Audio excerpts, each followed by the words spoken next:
उसमें एक कथा ऐसी भी आती है कि पुराने ज़माने में कहते हैं पर्वतों के पंख हुआ करते थे। वह इंद्र था जिसने अपने वज्र से पंखों को छाट दिया, पंख निकाल दिए। तो पंख कहाँ गए?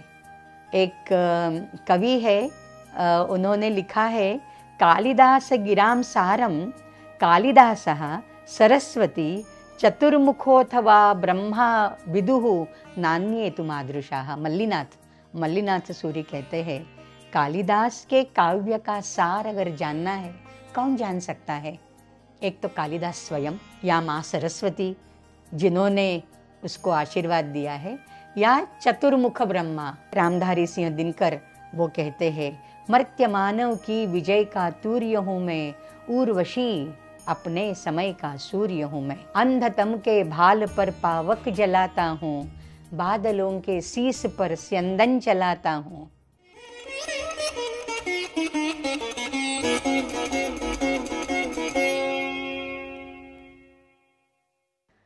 हरिओम। सुरासुर सेवित पाद पंकजा करे विराजत कमनीय पुस्तका, विरिंचि पत्नी कमलासन स्थिता, सरस्वती नृत्यतु वाचि में सदा। सभी को नमस्कार। आज हम बात करने जा रहे हैं भारतीय शास्त्रों की परंपरा में सौंदर्य शास्त्र।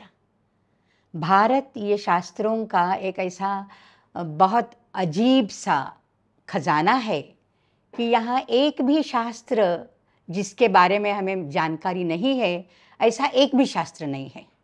आप किसी का भी नाम लीजिए, हर ब्रांच ऑफ नॉलेज, हर ज्ञान की परंपराओं में हमारा कोई ना कोई शास्त्र अवश्य रहता है। अब हम बात करेंगे सौंदर्य शास्त्र की। उसके पहले थोड़ी सी एक पार्श्वभूमि उसकी मैं बताना चाहती हूँ। अगर पश्चिमी देशों में आप देखते हैं, एस्थेटिक्स कहते हैं उसको, तो एस्थेटिक्स ये तत्वज्ञान की परंपरा का एक बिंदु है। जैसे वहाँ ऑन्टोलॉजी है, मेटाफिजिक्स है, साइकोलॉजी है, वैसे एस्थेटिक्स है। लेकिन भारतीय तत्वज्ञान की परंपरा में एस्थेटिक्स ऐसा अलग बिंदु नहीं है। फिर भी मेरा यह वादा है, और आप सब उससे सहमत रहेंगे, कि भारतीय परंपरा में हमारी जो भौतिक परंपरा है उससे लेकर आध्यात्मिक परंपरा तक एस्थेटिक्स यानी कि सौंदर्य शास्त्र बिल्कुल छा गया है।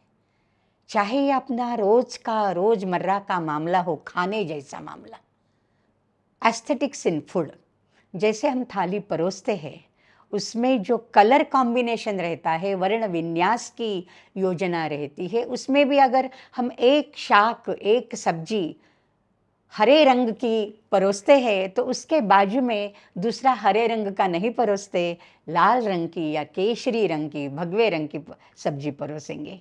एक छोटा सा नमक का टिक्का लगाते हैं वहाँ सफ़ेद सा, उसके बाजू में हरी चटनी आती है, बाद में लाल अचार आता है, बाद में राइट साइड में 2 अलग अलग वर्णों की सब्जियाँ आती है, फिर सफ़ेद जैसा वो चावल, उसके ऊपर पीले रंग की दाल। देखिए, पूरा हमारी जो थाली है वो एस्थेटिक्स से सजी है। तो एस्थेटिक्स है कहाँ नहीं है, सभी जगह हमें एस्थेटिक्स है, ये हमारी मान्यता है। सो दोस्त को इंडिपेंडेंट ब्रांच ऑफ नॉलेज तत्वज्ञान में नहीं है, फिर भी सब जगह छाया हुआ है। ये सौंदर्य शास्त्र का ये प्रयोजन क्या है? क्योंकि प्रयोजनम अनुद्दिश्य मंदोपि न प्रवर्तते, प्रयोजन के बिना तो कोई काम नहीं चलता। तो इसका प्रयोजन ऐसे बताया गया है कि सौंदर्य देखकर आदमी के सब दुखों का हरण हो जाता है, अपने दुख वो भूल जाता है और एक अननुभूत आनंद का अनुभव करने लगता है। यही आनंद उसे अंत में आध्यात्मिक स्तर पर निर्वाण कहिए या मोक्ष कहिए या अपवर्ग कहिए, मुक्ति कहिए, वहाँ तक ले जाता है। यह आनंद की मीमांसा है। सैषा आनंदस्य मीमांसा, ऐसे तैत्तिरीय उपनिषद में आया है। So aesthetic aims to convert pain and suffering into pleasure and peace. ये वाक्य ही कितना बढ़िया है। किसने कहा है मुझे मालूम नहीं, मैंने कहीं पढ़ा था तो मैंने सोचा आप तक पहुंचा दूं उसको। Aesthetics aims to convert the pain and suffering into pleasure and peace, the poison into nectar, and the mundane life into a divine one. तो इसका प्रयोजन ही इतना उच्च है, इतना उदात्त है, इसके लिए हम इसको और थोड़ा बारीकी से जानना चाहेंगे। ये जो भी सुंदर है, सुंदर का भाव सौंदर्य कहलाता है, और एस्थेटिक्स के लिए नाम हम जो प्रयोग करते हैं वो है सौंदर्य शास्त्र। तो अभी सुंदर क्या है? मैं संस्कृत की छात्रा रही हूँ, संस्कृत की अध्यापिका रह चुकी हूँ। तो संस्कृत में निरुक्त करके एक, आप कहिए कि एक ज्ञान शाखा है, जो शब्दों का उत्पादन कैसे होता है, इटिमोलॉजी कैसे होती है, उसके बारे में बहुत सारे नुस्खे उसमें दिए गए हैं। तो अगर हम इटिमोलॉजी को देखते हैं, व्युत्पत्ति शास्त्र को देखते हैं, तो सुंदर यह जो शब्द है, सु यह उपसर्ग है, प्रीफिक्स है, और दृंग आदरे, आदर करना, आदर में भी दृंग यह धातु है। सु आद्रियते, जिसका हम अच्छे से आदर करते हैं, सम्मान करते हैं, वह सुंदर है। मतलब जिसको हम बहुत ऊंचा रखते हैं वह सुंदर है। दूसरी एक धातु उसमें पाई जाती है, सु यह उपसर्ग तो वैसे ही रहता है, उन्दिक्लेदने, उन्द यह एक धातु है जिसका अर्थ है कि भिगोना। पानी जब डालते हैं किसी पर तो भिगो देते हैं ना हम। तो उन्दिक्लेदने उन्नति चित्तम द्रवीकरोति इति सुंदरम, जो हमारे चित्त को, हमारे अंतःकरण को द्रवित कर देता है, भिगो देता है, जैसे आंसू बहा लेता है, वह है सुंदर। कोई भी सुंदर चीज़, वस्तु को हम देखते हैं तो हमारी आँखों में खुशी के आंसू भी छलकने लगते हैं। इसके लिए उन्नति क्लेदयति चित्तम द्रवीकरोति इति सुंदरम तस्य भावः सौंदर्यम। और ये सुंदर, इसको र, यह एक प्रत्यय लगाकर भी सुंदर शब्द हो सकता है। जैसे मधु मधुर, रुचि रुचिर, सुंदर। हाँ, तो ऐसे अनेक सारे उसकी व्युत्पत्तियाँ हम उसको पाते हैं। तो सौंदर्य में रस, यह जो भाव है, रस की मीमांसा, यह सबसे बड़ा उसका घटक हम कह सकते हैं, सेगमेंट कह सकते हैं। तो ये, इसके लिए थोड़ा मैं व्यत्यास करना चाहूँगी कि हमारे भौतिक आयुष्य में, भौतिक जीवन में हम क्या देखते हैं, that is a real world, और दूसरा है जो पोएटिक्स का है, काव्य शास्त्र का जगत है, जो रियल वर्ल्ड है। आज की भाषा में रियल एंड रील है ना। हाँ, तो ये रियल एंड रील वर्ल्ड और आर्ट वर्ल्ड, तो ये कंपेयर एंड कॉन्ट्रास्ट हो सकता है उसमें। अभी हम इसको कुछ वस्तु देखते हैं हमारे भौतिक जीवन में, और उसी वस्तु का थोड़ा उदात्तीकरण किया हुआ स्वरूप हम काव्य में पाते हैं।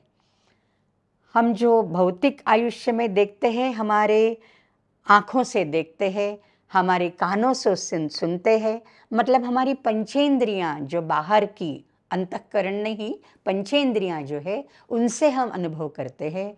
और काव्य में या किसी चित्र में या किसी मूर्ति में जब हम सौंदर्य देखते हैं, विग्रह में सौंदर्य देखते हैं, तो केवल बाहर की इंद्रियां नहीं, हमारी अंतर इंद्रियां भी काम करती है। सो इनवर्ड आई, ये भी उसमें बहुत काम करता है। क्या है कि बाहर का जो दृश्य देखते हैं उसको तो सराहने वाले बहुत सारे मिल जाते हैं, लेकिन काव्य की कुछ खूबी किसी को देखनी है तो उसके लिए रसिक का होना ज़रूरी है। रस को केवल रसिक ही जान सकता है। तो इसमें थोड़ी सब्जेक्टिविटी आ जाती है, व्यक्तिगतता आ जाती है। अभिनव गुप्त यह बड़े एक शास्त्रज्ञ हो गए, काव्य शास्त्र के, 10वीं सदी के। तो उन्होंने कश्मीर से है वो, अभिनव गुप्ताचार्य। तो उन्होंने भरत के नाट्यशास्त्र पर अपनी पूरी व्याख्या दे रखी है।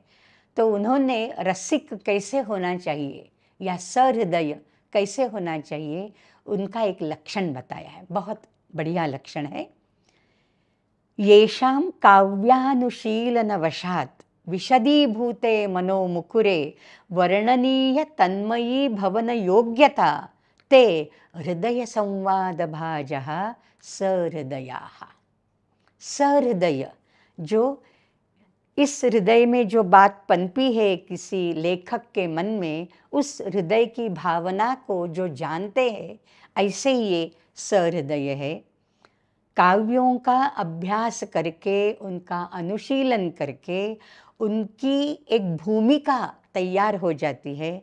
उस भूमिका तैयार होने के बाद जो भी वर्णनीय तन्मयी भवन योग्यता, जिस किसी का वर्णन उस कवि ने या लेखक ने किया है, उसके साथ वो अपने को एक रूप तादात्म्य जैसे हो गया है वैसा अनुभव करते हैं। तन्मयी भवन योग्यता, स्वाभाविक है, अगर कोई अच्छी चीज़ बनी है तो अच्छी चीज़ को सराहने वाला भी तो पैदा होना चाहिए ना।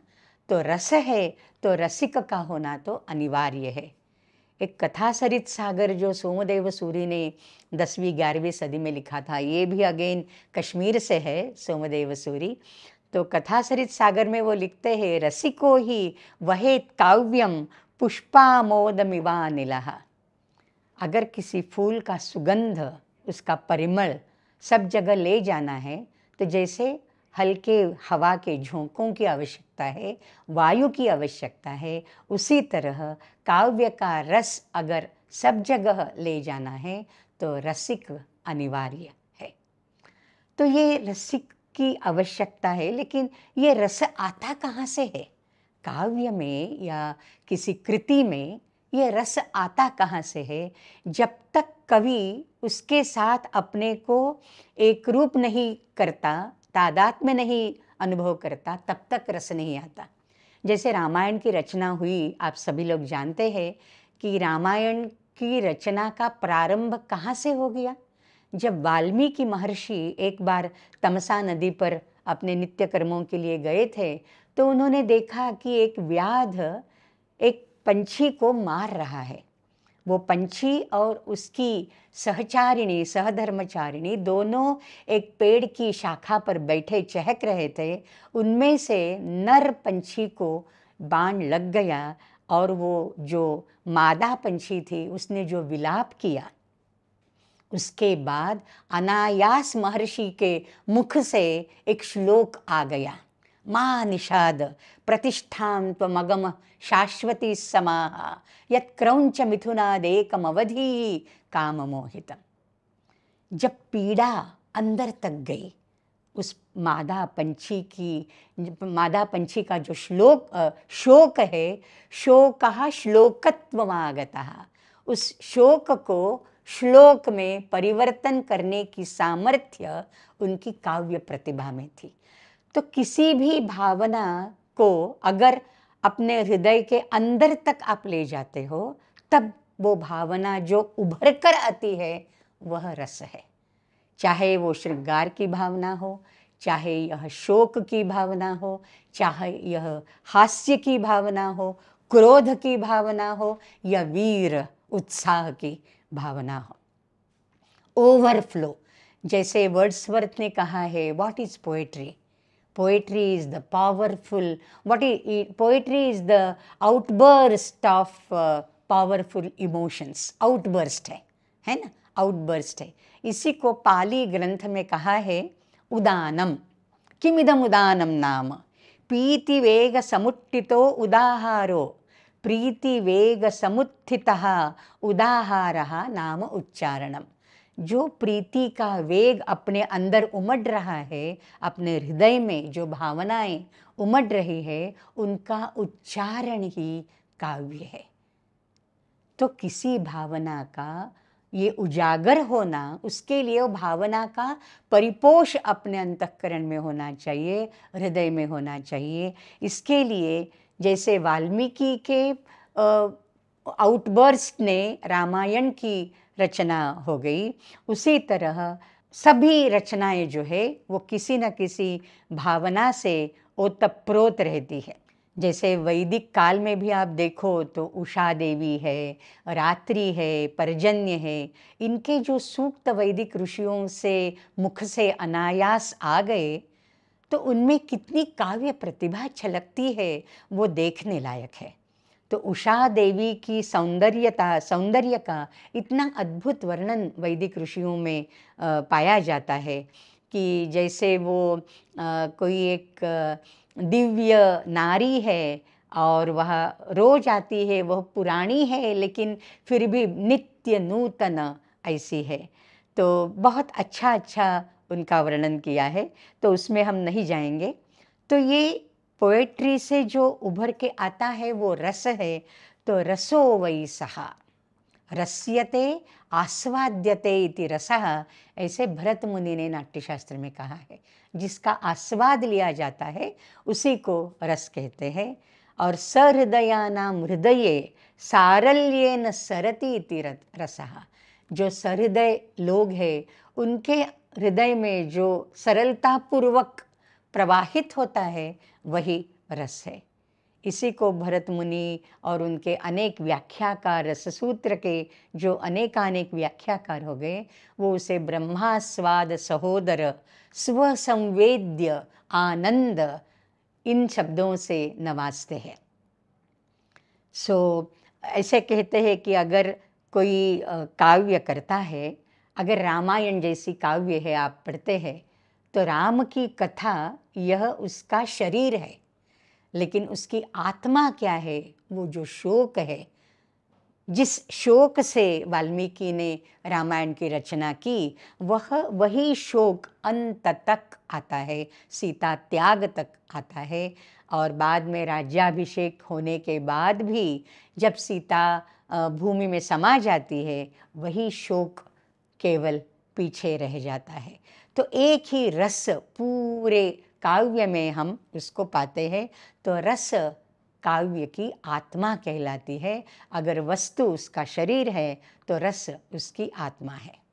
तो ये सौंदर्य शास्त्र जो है, जो ये काव्य में लागू होता है। कोई आप संगीत की सभा में जाओ, कॉन्सर्ट में जाओ, वहाँ भी आप उसको लागू कर सकते हैं। कोई नृत्याविष्कार आप देख रहे हो, डांस परफॉर्मेंस है, वहाँ पर भी आप इसका अनुभव कर सकते हो। किसी सुंदर चित्र से आप इसको अनुभव कर सकते हो, किसी मूर्ति से, किसी विग्रह से कर सकते हो। किसी अच्छे देवालय को देखकर भी आपके मन में अद्भुतता का एक बड़ा अनोखा ऐसा आविष्कार हो जाता है। जैसे बृहदीश्वर मंदिर है तमिलनाडु में स्थित, बहुत अद्भुत मंदिर है, बहुत बड़ा है। तो उसको देख के ही हम इतने भौचक्का से रह जाते, इतनी अच्छी रचना की, और पूरा ग्रेनाइट स्टोन से इस मंदिर की स्थापत्य कला का रचना हो गई है। ग्रेनाइट तो वहाँ आजू बाजू में कहीं मिलता नहीं है।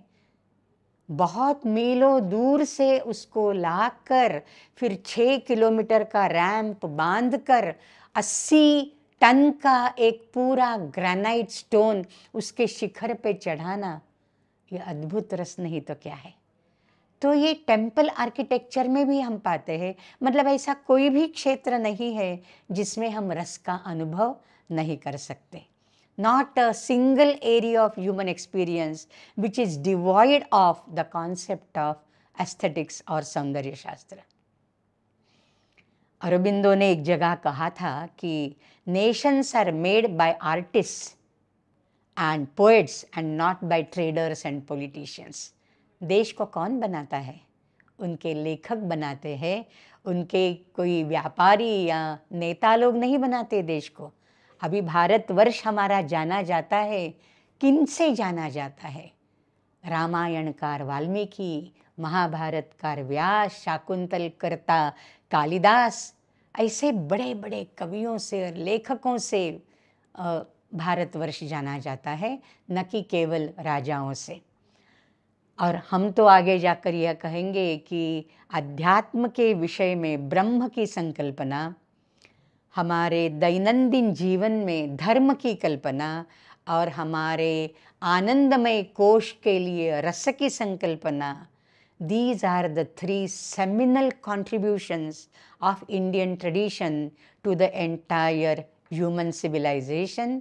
और यह हमारी भारत की जो त्रिसूत्री है, सत्य, शिव और सुंदर, इसको दृग्गोचर कराता है।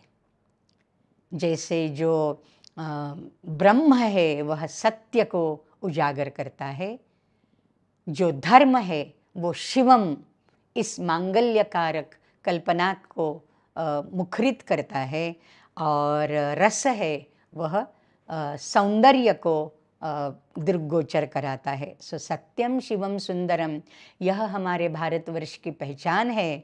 तो ब्रह्म, धर्म और रस, ये उसके परिचायक के रूप में हम पाते हैं उनको। तो ये बहुत ही अच्छा रस थियरी के बारे में अभी थोड़ा हम जानते हैं, क्योंकि एस्थेटिक्स कहते हैं तो पहले सबका नाम आता है तो रस सिद्धांत जो भरत मुनि ने कहा है, उनका केवल एक सूत्र है उसमें, विभावानुभाव व्यभिचारी संयोगात रस निष्पत्ति ही। इनमें 3 टर्म्स उन्होंने पारिभाषिक नाम प्रयुक्त किए हैं, विभाव, अनुभाव, व्यभिचारी। इनके संयोग के माध्यम से रस उद्भूत होता है, रस की उत्पत्ति होती है। तो ये विभाव क्या है, अनुभाव क्या है और व्यभिचारी भाव क्या है, इनको जानना होगा, तब जाके हम रस क्या है इसको जान सकते हैं।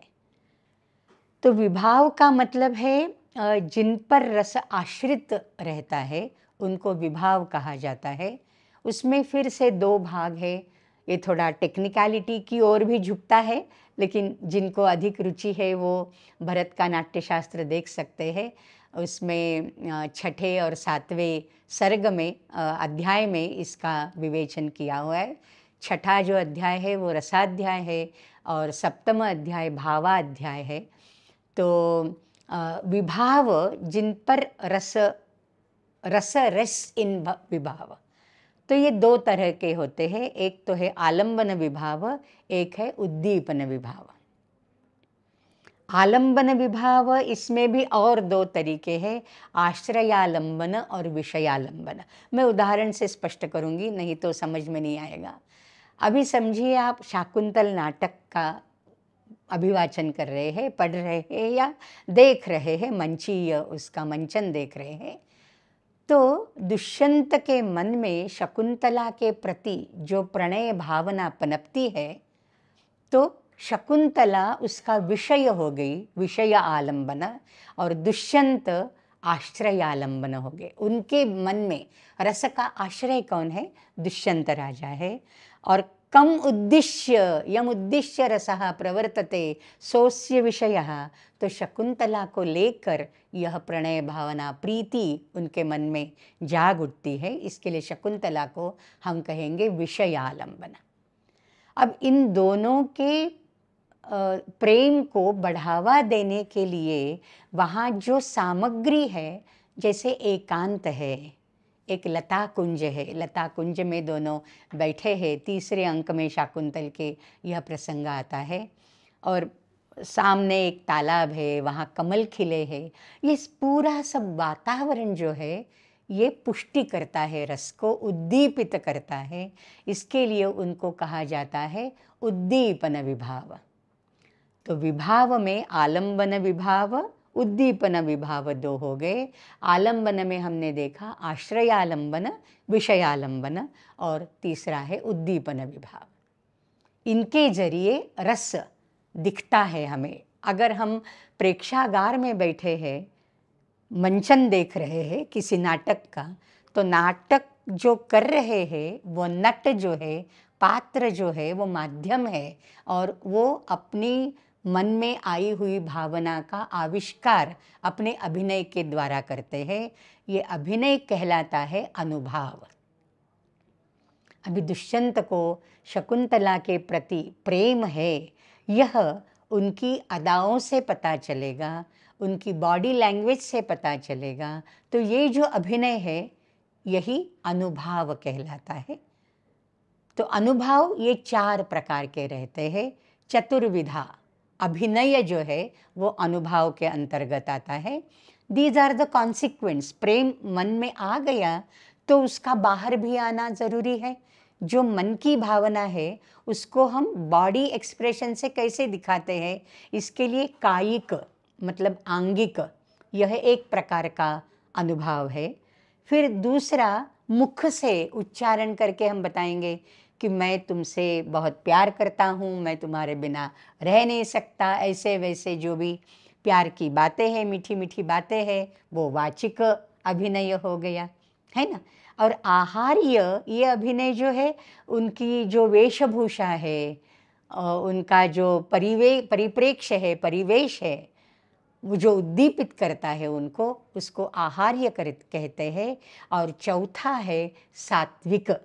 सात्विक, अभी जब दुष्यंत कुछ कहने लगेंगे प्यार के बारे में, तो शकुंतला क्या आज की युवतियों की तरह हाँ I also love you too, ऐसा नहीं कहने वाली है कालिदास की शकुंतला।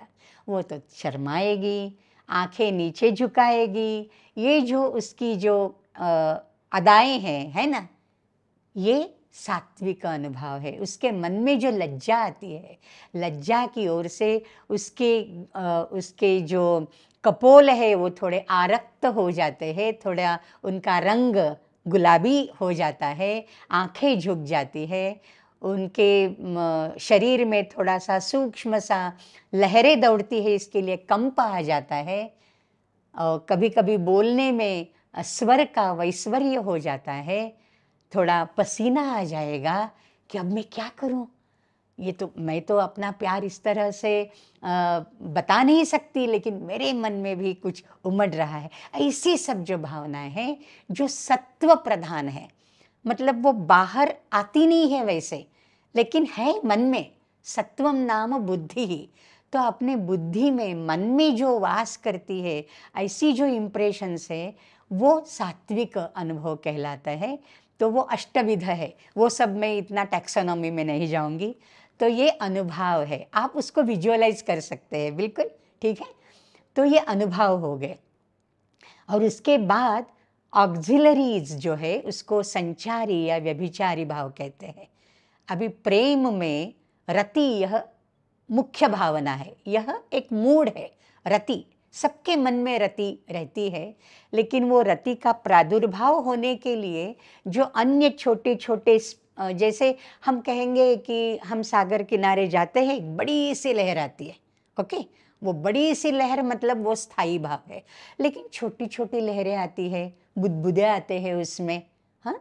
सो the waves, the bubbles, the ripples, ये जैसे छोटे छोटे छोटे आते निकल जाते, आते हैं निकल जाते। तो संचारी भाव जो है वो आते हैं निकल जाते हैं, तरंग बुदबुदवत, उनको उपमा भी वही दी गई है, तरंग बुदबुदवत। कभी लज्जा का आविर्भाव होता है, कभी उत्कंठा है, ओह मैं कैसे मिलूं उनसे। अभी जो पहले शाकुंतल में बताया है, पहले ही अंक में, कि दुष्यंत का इनसे परिचय होता है और शकुंतला भी प्रभावित है दुष्यंत के व्यक्तित्व से। तो वहाँ से जब जाने का मन नहीं कर रहा है उसका, लेकिन जाना तो पड़ रहा है, तो पीछे देखते देखते जैसे उसका वस्त्र किसी कटीले वृक्ष में अटक गया है, उसको छुड़ाने के बहाने, और उसके पैर में कुछ कांटा लगा है, इस बहाने वो पीछे देख देख के आगे चलती है। मतलब ये जो है उसके भी मन में उत्कंठा है, उसके मन में लज्जा है। ये जो छोटी छोटी भावनाएं हैं वो 33 इन नंबर ऐसे बताया है भरत मुनि ने, हाँ। तो 33 व्यभिचारी भाव, 33 व्यभिचारी भावाः।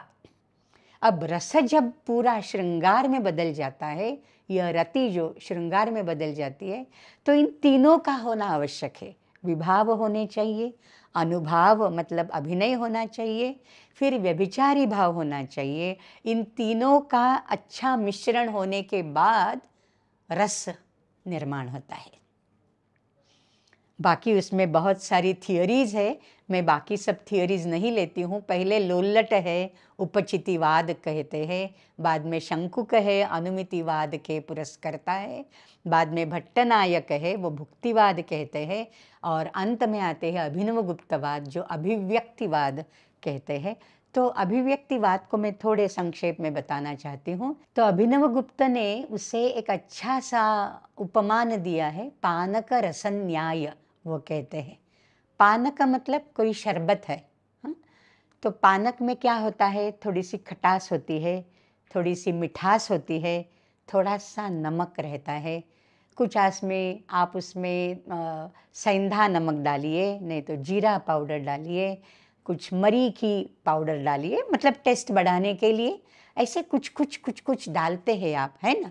तो इन सारे व्यंजनों का जो इकट्ठा परिणाम होता है, उसमें एक भी अगर ज़्यादा मात्रा में आ गया, नमक अगर ज़्यादा हो गया, तो वो पानक पेय आपको अच्छा नहीं लगेगा।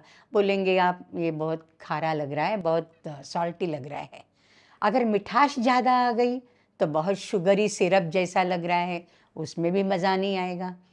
ज़्यादा खट्टा होगा तो भी अच्छा नहीं लगेगा। तो योग्य रूप से उन सबका मिश्रण जब होता है, तब वो पानक कहलाता है, पानक रसन्याय। तो विभाव, अनुभाव, व्यभिचारी अपनी अपनी मात्रा में सब आने चाहिए। जैसे नमक बस चुटकी भर नमक आता है, वैसे जो व्यभिचारी भाव है वो आते हैं जाते हैं, वो परमानेंट रूप से वहाँ नहीं रहते हैं। इसके लिए, और एक बार वो घुल मिल जाने के बाद हम उसमें ये नहीं देख सकते अरे इसमें एक मैंने घूंट लिया, हाँ इसमें मैं खटास का अनुभव कर रहा हूँ, अभी घूंट लिया, अभी मुझे थोड़ा शुगरी ये लग रहा है, शुगरी सिरप जे मैं मिठास देख रहा हूँ, ऐसे थोड़ी ना होता है। जो एक मिश्रण आप कर लेते हैं वो पूरा एक जीव हो जाता है। इसी तरह अनुभाव, विभाव और व्यभिचारी भाव पूरे एक घुल मिलकर एक से हो जाते हैं, तब जाके रस की अनुभूति हमें होती है। तो ये पानक रस न्याय ये बहुत अद्भुत न्याय है, और उसके लिए जो स्थायी भाव, सात्विक भाव, उन सबका एक ब्यौरा भरत मुनि ने दिया है। और बाद के जो अलंकार शास्त्रज्ञ आए हैं, काव्य शास्त्र के चर्चाकार, निबंधकार, उन्होंने भी उसको लिया है। जैसे हर आदमी में, आदमी हो या महिला हो, किसी भी, हर मनुष्य में रति, प्रेम की भावना, हास, हंसने की भावना, तो कभी कुछ होता है, कुछ वैगुण्य पाते हैं तो हंसी फूट जाती है। शोक सबके दिल में रहता है, उत्साह ये भी रहता है, भय रहता है, क्रोध रहता है, जुगुप्सा रहती है, विस्मय, और नौवा रस है शांत, शम। तो ये सब भावनाएं सबके जहन में रहती है, लेकिन उनको थोड़ा थोड़ा जब बढ़ावा मिलता है तब जाके वो रस में परिणत होती है। तो ये रस सिद्धांत, ये सौंदर्य शास्त्र का एक महत्वपूर्ण अंग है। लेकिन हम जब सौंदर्य शास्त्र की चर्चा करते हैं तो केवल रस में, रस तक उसको हम सीमित नहीं रख सकते, उसके और भी कई पहलू है, उनको भी हमें देखना है। जैसे सौंदर्य किसी कथा में रह सकता है, उसको वस्तु सौंदर्य कह सकते हैं। सौंदर्य किसी पात्र में, पात्र चित्रण में हो सकता है, पात्र सौंदर्य। अलंकारों में सौंदर्य है, शब्दालंकार हो चाहे अर्थालंकार हो, हम हर एक का एक एक उदाहरण ले लेंगे। फिर रस भाव सौंदर्य है, ध्वनि सौंदर्य है, प्राकृतिक सौंदर्य है, और विचारों का सौष्ठव है, विचारों का सौंदर्य है। तो ये सौंदर्य हम और भी कई जगहों पर पाते हैं, तो उसका एक एक उदाहरण लेकर मैं आपको थोड़ा वो अभिव्यक्ति उसकी करनी चाहती हूँ। तो वस्तु सौंदर्य, ब्यूटी इन प्लॉट कंस्ट्रक्शन। अब देखिए आप, मेघदूत जैसी एक रचना है, बहुत अलौकिक रचना है कालिदास की। एक मेघ को उन्होंने देखा, कालिदास के यक्ष ने, नायक ने, और उनके मन में एक प्रतिमा, एक कल्पना आ गई कि क्यों न इसे हमारा दूत बनकर भेजा जाए अलका नगरी, और एक सामान्य सा धूम ज्योतिष सलिल मरुताम सन्निपातः, ऐसे जो मेघ बना है उसको अपना मित्र बनाकर अपनी पत्नी को संदेशा भिजवाने का अच्छा काम ये कालिदास के यक्ष करते हैं। तो इस कथा वस्तु में ही इतनी अद्भुत रम्यता है, यही इतना सुंदर है। उसी तरह जब विक्रमोर्वशीयम यह नाटक की रचना कालिदास ने की, कहते हैं मतलब है ही कि ऋग्वेद में इसका बीज पाया जाता है। पुरूरवा उर्वशी संवाद सूक्त ऋग्वेद के दशम मंडल में है, लेकिन जब कालिदास के हाथों इसका परिष्करण किया जाता है तो एकदम से बदल जाता है। ऋग्वेद में जो उर्वशी है वह तो पुरूरवा को बोलती है, साला वृकाणाम हृदयानि एताः, हमारे ऊपर आप विश्वास मत रखो, हम महिलाओं का हृदय जैसे बहुत कठिन रहता है, हाँ, ऐसे सियार जैसे कठिन रहता है। लेकिन वही आप अगर कालिदास की उर्वशी देखते हो तो बहुत अंतर है उसमें। तो ये जो पूरा बदल गया है, ये वस्तु सौंदर्य को प्रतीत करता है। अभी पात्र सौंदर्य में बहुत अच्छा श्लोक एक इन्होंने लिखा है कालिदास ने विक्रमोर्वशीय नाटक में। तो वो श्लोक तो मैं नहीं कहूँगी, लेकिन अलंकारः स्वर्गस्य सुकुमारं प्रहरणं महेंद्रस्य, ऐसी उसकी स्तुति रंभा जैसे अप्सरा ने भी की है। और इससे प्रेरणा पाकर रविंद्रनाथ टैगोर ने एक दीर्घ काव्य उर्वशी के नाम पर रचा, और वहाँ वो कहते हैं, neither mother nor a daughter nor even a wife in an earthly home, O fair Urvashi you are a denizen of heaven drawing a golden veil. तो कितना बढ़िया किया है। और इसी को रामधारी सिंह दिनकर ने उर्वशी नाम का एक बहुत अच्छा दीर्घ काव्य की रचना उन्होंने की। उनमें से कुछ पंक्तियां अगर मैं पढ़ूं तो आपको पता चलेगा कि जो कालिदास ने डिपिक्ट किया है, कालिदास ने पात्र चित्रण किया है, वह इतना अद्भुत है। अस्या सर्ग विधौ, तो इससे प्रभावित होकर अन्य जो मॉडर्न कवि है, कंटेम्पररी कवि है, उन्होंने भी उसी को दोहराया। तो वो कहते हैं, रामधारी सिंह दिनकर वो कहते हैं, मर्त्य मानव की विजय का तूर्य हूँ मैं, उर्वशी अपने समय का सूर्य हूँ मैं। अंधतम के भाल पर पावक जलाता हूँ, बादलों के शीस पर स्यंदन चलाता हूँ। पर न जाने बात क्या है, पर न जाने बात क्या है, इंद्र का आयुध पुरुष जो झेल सकता है, सिंह से बाहें मिलाकर खेल सकता है। फूल के आगे वही असहाय हो जाता, शक्ति के रहते हुए निरुपाय हो जाता। विद्ध हो जाता सहज बंकिम नयन के बाण से, विद्ध हो जाता सहज बंकिम नयन के बाण से, जीत लेती रूप सी नारी उसे मुस्कान से। कितना अद्भुत काव्य उन्होंने रचा है। तो ये पात्र सौंदर्य से प्रेरित होकर इन्होंने ये कहा। इसी को अगर हम आगे ले जाएं तो शकुंतला का पात्र चित्रण इतना अद्भुत कालिदास ने किया है कि वो सुनकर, वो देखकर जर्मन कवि जो थे, Goethe, Johann Wolfgang von Goethe, 18वीं सदी के, वो कहते हैं, wouldst thou the young year's blossoms and the fruits of its decline, and all by which the soul it charmed, enraptured, feasted, fed, wouldst thou the earth and heaven itself in one soul name combine? Wouldst thou the earth and heaven itself in one soul name combine? I name thee, O Shakuntala, and all at once it said. So जहाँ पृथ्वी और स्वर्ग का मिलन हो जाता है, वह पात्र है शकुंतला। इतना अद्भुत पात्र सौंदर्य गोइथे, इस जर्मन कवि ने भी उनमें पाया। तो आगे चलते हैं अलंकार के सौंदर्य में। तो एक मेघदूत में अच्छा थॉट आया है, एक अच्छा विचार आया है कि जब मेघ अमरगिरी या नीचे ही पर्वत पर जाता है तो वहाँ उसके संपर्क से वो पर्वत इतना रोमांचित हो जाता है कि उसके रोमांच कदम्ब वृक्षों के फूलों के जरिए प्रतीत होते हैं। आपने अगर कदम्ब का फूल देखा है या फल देखा है, कदम्ब कोरक न्याय कहते हैं, राउंड बॉल जैसा रहता है और उसके चारों ओर, मतलब सभी ओर, बॉल है, स्फेरिकल है, सभी ओर छोटे छोटे स्पाइक्स होते हैं। तो वो लगता है जैसे हमारे बाल उठ खड़े होते हैं, रोमांचित होते हैं। तो पर्वत रोमांचित हो गया और उसके बाल खड़े हो गए, रोंगटे खड़े हो गए। किसके बहाने? कदम्ब के स्पाइक्स के बहाने। और ऐसा क्यों होना है भैया? क्योंकि पर्वत और मेघ, इनका दोस्ताना बहुत पुराना है।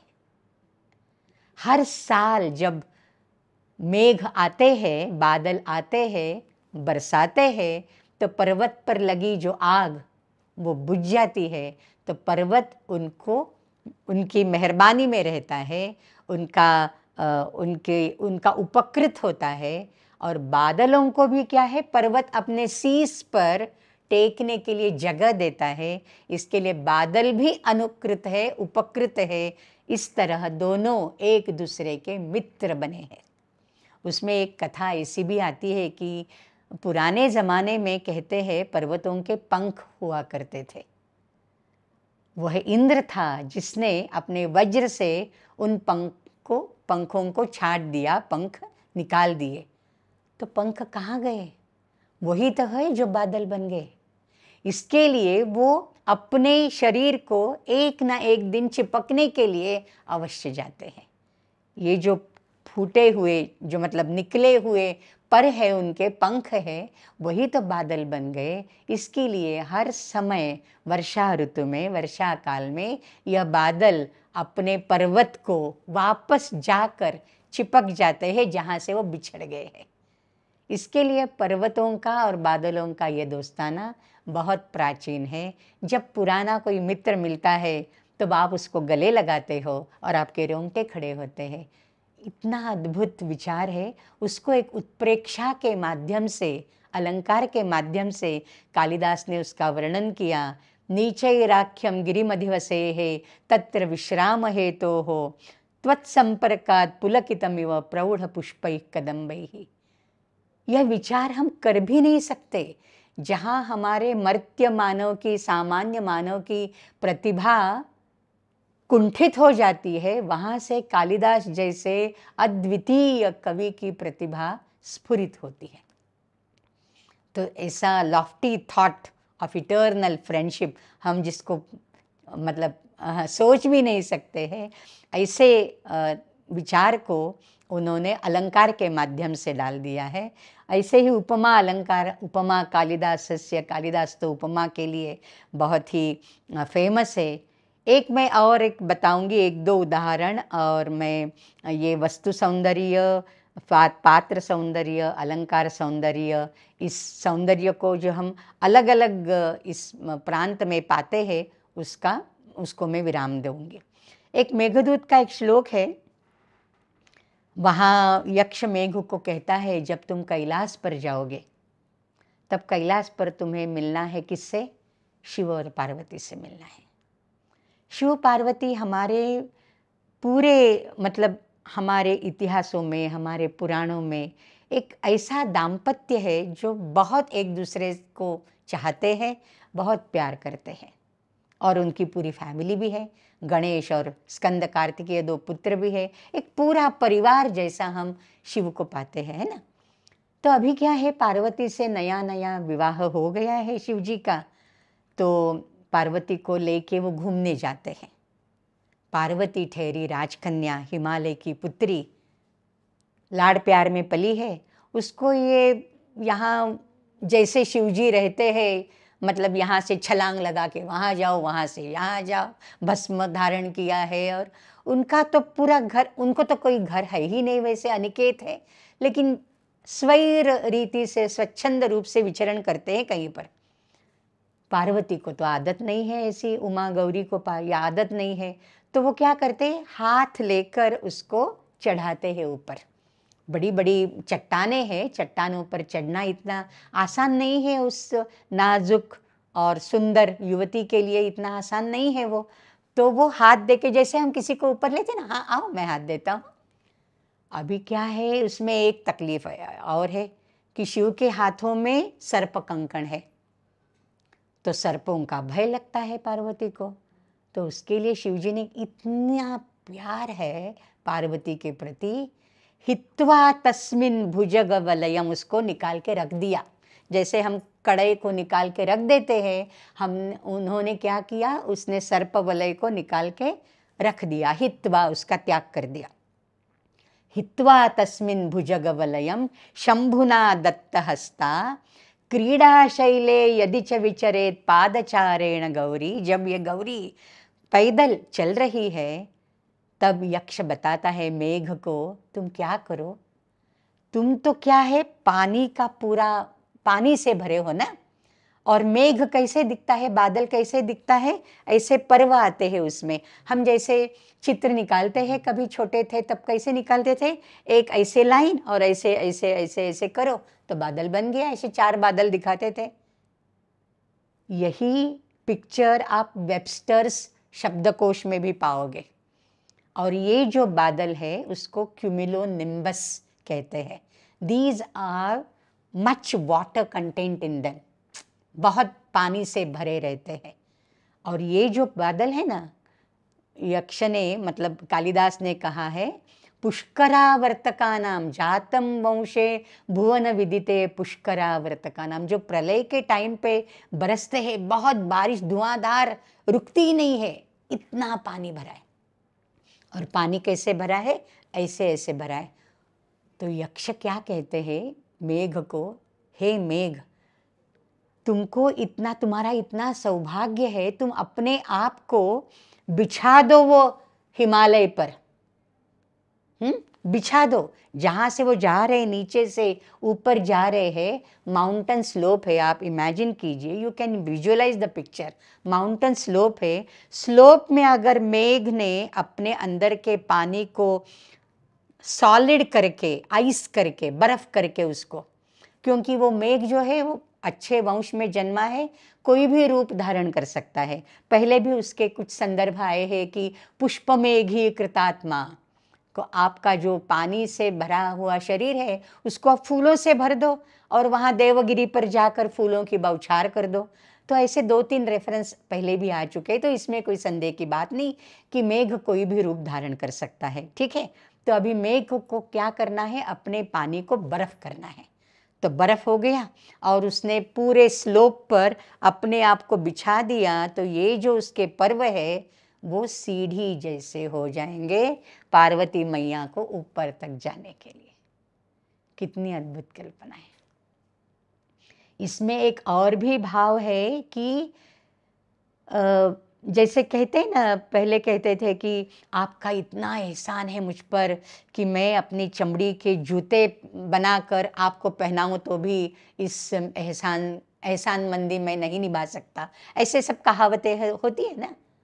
तो यहाँ तो असल में हो गया कि मेघ को शिव के प्रति जो आदर है, जो भक्ति है, उसको इससे बढ़कर और सौभाग्य क्या होगा कि उसकी इष्ट देवता उसके शरीर पर पैर रखकर धीरे धीरे ऊपर जा रही है। तो अपने आप को निछावर कर देना, अपने आप को बिछा देना अपने भगवान के पैरों तले, इससे बड़ा सौभाग्य क्या हो सकता है। और वो भी जगत पितरौ वंदे पार्वती परमेश्वर, जगत के पिता है ये माता पिता, वो माता पिता मेरे शरीर से ऊपर जाए और थोड़ा मैं गौरी भवानी के थोड़े काम आ जाऊं, तो इससे बड़ा मेरा सौभाग्य क्या है। तो कितना अच्छा ध्वनि है इसमें, कितना अच्छा रस है, कितने भाव है, क्या ये सुंदर नहीं है। और ये जो सौंदर्य है, ये आपके काव्यात्म सौंदर्य से लेकर आपको भक्ति की लेवल पे ले जाता है, भक्ति से ऊपर उठाकर आपको एक सब्लिमिटी दे देता है। तो this is the outcome of सौंदर्य, कि you have to sublime that, sublimate the feelings. ये सब्लिमेशन जो है वो आप यहाँ पाते हैं। तो ये बहुत अद्भुत उदाहरण है इसका। और और एक दो उदाहरण और मैं वाणी को विराम देना चाहूँगी। ध्वनि सौंदर्य है, उसमें कालिदास के पूरे, कालिदास को चक्रवर्ती है, सौंदर्य शास्त्र के चक्रवर्ती है। एक कवि है, उन्होंने लिखा है, कालिदास गिराम सारम कालिदासः सरस्वती चतुर्मुखोऽथवा ब्रह्मा विदुः नान्ये तु मादृशाः। मल्लीनाथ सूरी कहते हैं, कालिदास के काव्य का सार अगर जानना है, कौन जान सकता है? एक तो कालिदास स्वयं, या माँ सरस्वती जिन्होंने उसको आशीर्वाद दिया है, या चतुर्मुख ब्रह्मा, नान्ये तु मादृशा, मेरे जैसों में तो ये सामर्थ्य ही नहीं है कि मैं कालिदास के काव्य का रस ग्रहण करूं। तो कालिदास को चक्रवर्ती कहा जाता है, श्रृंगार रसराज कहा जाता है, सब रसों का आविष्कार बखूबी करते हैं वो। तो उन्होंने जो अपने पात्र निर्माण किए हैं, शाकुंतल हो या मेघदूत हो या विक्रमोर्वशीय हो, तो पात्रों के जरिए भी इतना कुछ व्यंजित करते हैं, मतलब ध्वनित करते हैं कि बस पूछो मत। पूरे शाकुंतल में एक मृगी जो है वो शकुंतला का प्रतिनिधित्व करती है। पहले अंक से लेकर अंतिम अध्याय तक, अंतिम अंक तक वो मृग हम पाते हैं। एक भौरा जो पहले अंक में शकुंतला के इर्द गिर्द मंडराता है और फिर वो बोलती है दुष्यंतम आवहय, उनकी सखियां बोलती है शकुंतला की, वो जा नहीं रहा है, उसको उड़ा रही है, वो उसके इर्द गिर्द घूम रहा है। चला पांगाम दृष्टिम स्पृशसी, बहुत अच्छे अच्छे श्लोक है। तो ये भृंग दुष्यंत का प्रतीक है। तो ये सब ध्वनि है, मतलब ये कहने के लिए तो केवल एक सृष्टि के विविध अंग है ना, मतलब विधाता ने निर्माण किए हुए ये पक्षी है या पशु है या क्षुद्र भ्रमर जैसे कीटक है, लेकिन उनमें से बहुत सारे ध्वनियाँ निकलती है। तो ये ध्वनि काव्य भी, ये भी एक सौंदर्य का अनोखा माध्यम है। प्राकृतिक सौंदर्य जो मेघदूत में बहुत सारी नदियों का वर्णन किया है, नदी को जैसे स्त्री मान दिया है और मेघ उनका प्रिय है, और वो प्रिय से मिलने नदियाँ कैसे उछलती उमड़ती जाती है, वैसा वर्णन किया है। तो प्राकृतिक सौंदर्य है। और विचार सौंदर्य अंतिमतः कि इतने अच्छे अच्छे सुभाषित वहाँ आते हैं, उन विचारों को देखकर हम अचंभित हो जाते हैं। जैसे एक कहते हैं, स्निग्ध जन संविभक्तम ही दुखम सह्य वेदनम भवति। हम कहते हैं कि when happiness is shared it gets multiplied and when sorrow is shared it gets diminished, मतलब कम हो जाता है। दुख बांटने से कम होता है और सुख बांटने से दुगना हो जाता है ना। तो स्निग्ध जन समविभक्तम, अपने आदमियों से, अपने लोगों से जब हम अपने मन की बात करते तो हमारा दिल थोड़ा हल्का हो जाता है, हमारा दुख हम भूल जाते हैं। विवक्षितम ही अनुक्तम अनुतापम जनयति, जो मन में है अगर उसको हम कहते नहीं, जब तक नहीं कहते तब तक हम कुछ ना कुछ ऐसे मन को काटता रहता है, नहीं मुझे ये बात कह देनी चाहिए, मुझे ये बात कह देनी चाहिए, है ना। अनुक्तम अनुतापम जनयति, ऐसे बहुत सारे। तो अति स्नेहा पाप शंकी, ये मुझे बहुत अच्छा लगता है। जहाँ बहुत प्यार रहता है ना, तो जाने हम क्या क्या सोचते हैं। जब बच्चा थोड़ा स्कूल से, कॉलेज से, ऑफिस से देर से आता है, जब तक उसकी शादी नहीं होती तब तक वो बच्चा है माँ का, है ना। शादी होने के बाद तो बीबी का हो जाता है, तब तक माँ उसकी चिंता करती रहती है, कहीं कुछ हो तो नहीं गया, कहीं कुछ हो तो नहीं गया, मतलब वो कभी अच्छा नहीं सोचेगी। बाद आता क्या है, पाप शंका, एक्सीडेंट तो नहीं हो गया होगा, कुछ रेलवे में आ रहा है, आजकल रेलवे में कैसे क्या जाने कैसे लोग प्रवास करते हैं। वो लोकल में, मुंबई में तो ऐसे लोकल में डंडी पकड़ के प्रवास करते हैं, कहीं गिर तो नहीं गया होगा, कुछ हो तो नहीं गया होगा, मतलब ऐसे बुरे बुरे ख्याल पहले आते हैं ना। इसका कारण क्या है, अति स्नेह। तो कितनी मतलब स्वाभाविक सी बात है। तो ये सौंदर्य, विचारों का सौंदर्य है। ऐसे अच्छे अच्छे विचार भी उन्होंने बखूबी सब जगह रखे हैं। अंत में मैं इतना ही कहना चाहूँगी कि जो शुरुआत मैंने वहाँ से की थी कि हमारे भौतिक आयुष्य से, भौतिक जीवन से लेकर हमारे आध्यात्मिक जीवन तक रस या सौंदर्य सब जगह छाया है। उसका आनंद लेना, वो खाली हमें ढूंढना चाहिए कि हम कहाँ और किस प्रकार उसका आनंद ले सकते हैं। हमें उसके लायक बनाना, ये काम हम कर सकते हैं। सौंदर्य का आस्वादक बनने की भी क्षमता हम में आ जाए, इतना तो हम ज़रूरी कर सकते हैं। हम चाहे कालिदास जैसी रचनाएं नहीं कर पाएंगे, लेकिन कालिदास जैसों की रचनाओं का आस्वाद, रसक ग्रहण तो कर सकते हैं। उतनी तो क्षमता हमें भगवान दे दीजिए। बस यही कहकर अपनी वाणी को विराम देती हूँ। बहुत बहुत धन्यवाद। नमस्ते।